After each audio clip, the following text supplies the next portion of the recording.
বাবা তুমি এটা কি খাচ্ছ? বলো ম্যাগি। ম্যাগি ম্যাগি কে রান্না করেছে এটা? না কে করেছে বলো? আমি। এই তুমি কখন করলে? তুমি তুমি বলো দিদুন করেছে। দিদুন তা আগে একটু খেয়ে নাও, লোভ লাগছে যখন। একটু ফু দাও, আগে একটু ফু দাও।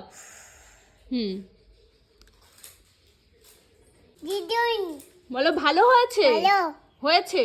হচ্ছে এটা টেটি আর কি? টেটি টেস্টি তো, আর কি? Yummy yummy, yes. এটা তুমি কি খাচ্ছ? কি এটা? কি এটা? কি এটা? কি এটা? মিগে ম্যাগে। বলো দিদুন দিদুন আমাকে, আমা হ্যাঁ আমাকে রোজ রোজ করে দেবে। করে দেবে। এপকে দাঁড়াও দাঁড়াও।